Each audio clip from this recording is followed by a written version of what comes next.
Señor, en este histórico momento en el que los españoles vemos asegurada en vuestra Alteza y vuestros sucesores la continuidad del orden regular sucesorio y de los principios del movimiento y demás leyes fundamentales del reino.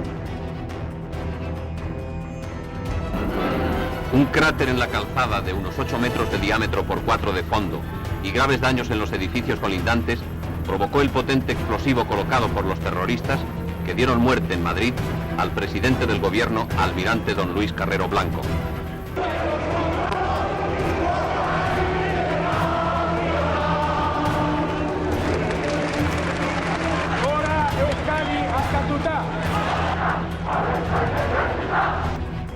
Españoles,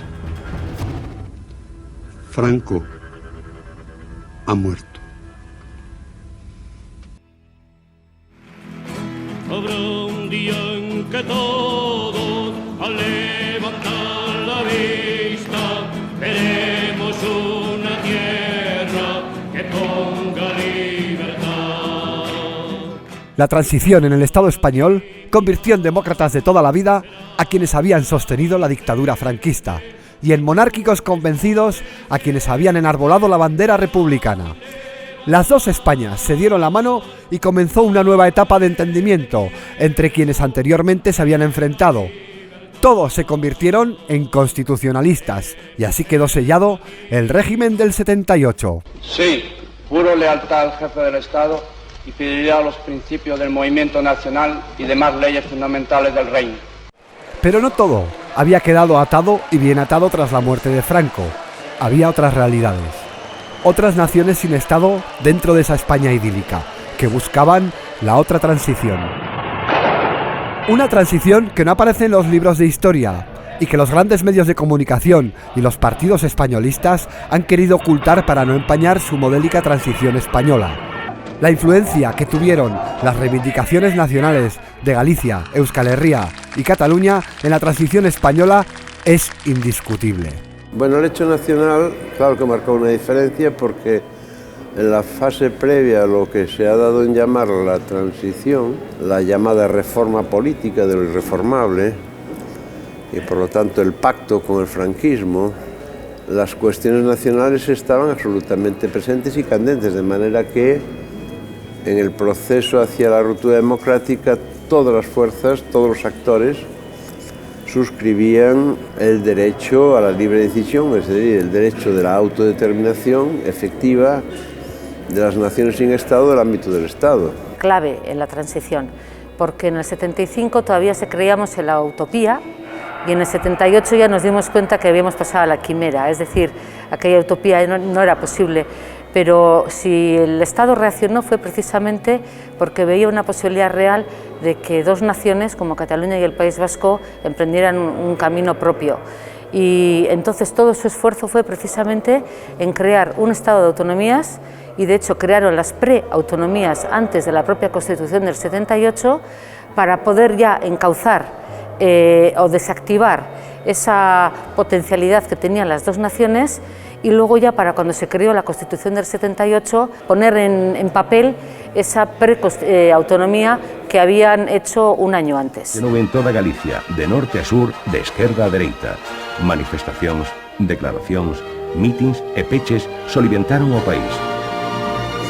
Bueno, en ese momento entonces lo que ocurre es que Galicia, pues en el proceso hacia la obtención de un estatuto de autonomía como fórmula sucedáneo de un Estado propio, se intenta que quede confinada en un segundo rango y hay una reacción cívica y popular muy importante, unas enormes movilizaciones y es lo que da lugar a que por lo menos Galicia sea equiparada a Euskal Herria y a Cataluña en el rango de naciones sin Estado. Galicia era a pedra de toque da que dependía o éxito ou fracaso da lectura restrictiva do Estado das Autonomías. Yo estoy convencida de que hoy en día no existiría Estado de las Autonomías si no hubiesen visto el peligro real de que Cataluña y el País Vasco se independizaran. Dar la vuelta a la plaza, preparar todas las muchachas y tirar con todas las energías. y lo más fuerte que podáis, no os importe matar. Adelante, cambio. Uno de los hechos más trágicos en Euskal Herria durante la transición fue la agresión policial de los Sanfermines de 1978. Aquel 8 de julio, la policía española entró a tiros en la Plaza de Toros de Iruña. ¿Por qué lo hicieron? Repelerlo como los procedimientos que tenéis. Adelante, 207, cambio.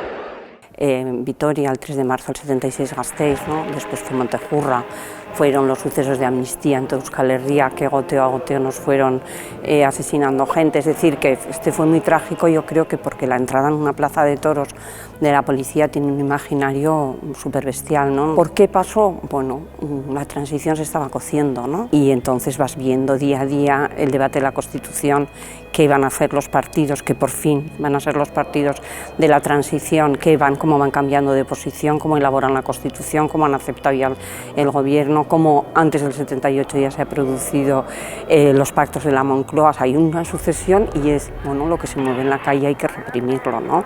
Hay que reprimirlo porque estos no están representados en el pacto de la transición ni en los pactos de la Moncloa, estos son otra cosa. Era un buen momento, ahí se veía que había preparación, eso lo dice todo el mundo y yo creo que esa es la explicación coherente. Aquí tocaba represión a tope.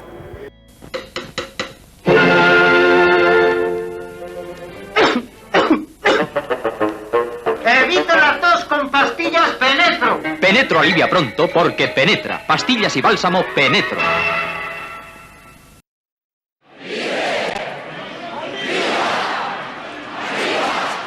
Durante décadas, la clase política española ha querido destacar el carácter modélico de la transición desde la dictadura franquista a la monarquía parlamentaria, en la que el jefe del Estado, Juan Carlos de Borbón, fue designado por el propio Franco. ¡Viva España!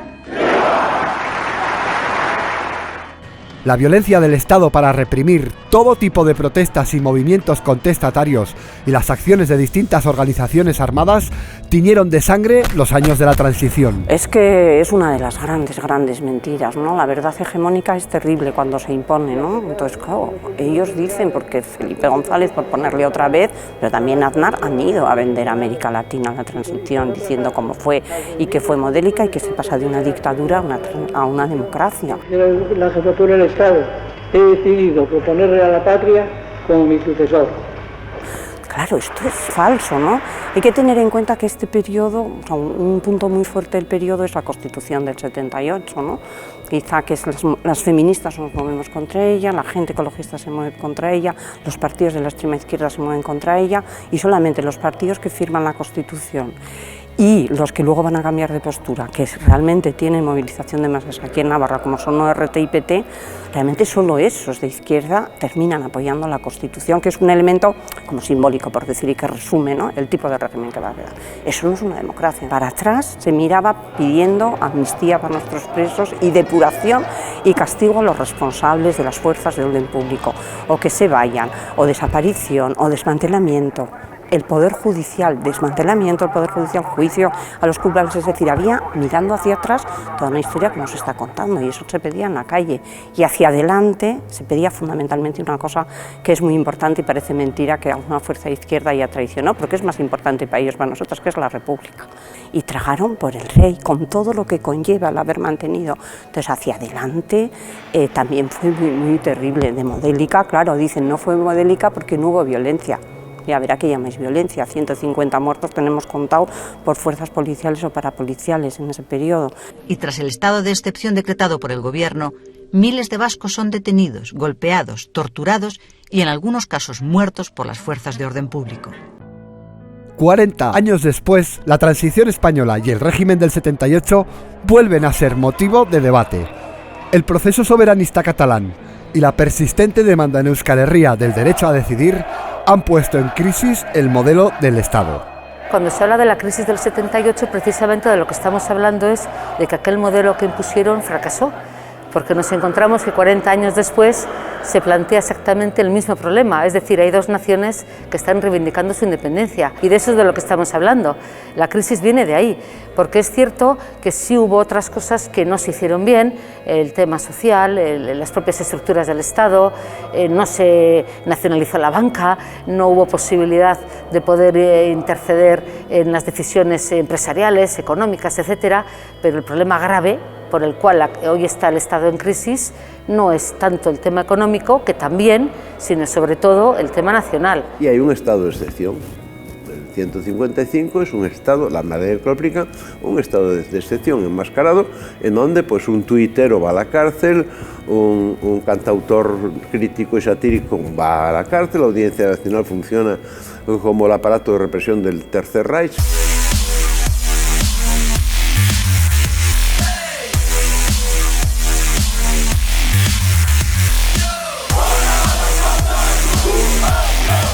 Nos encontramos, por lo tanto, ante una nueva encrucijada histórica en la que toca elegir entre el proyecto unionista representado por la España, una grande y libre, o romper con el régimen del 78 e iniciar un nuevo proceso constituyente en el que las nacionalidades del Estado decidan libremente su futuro.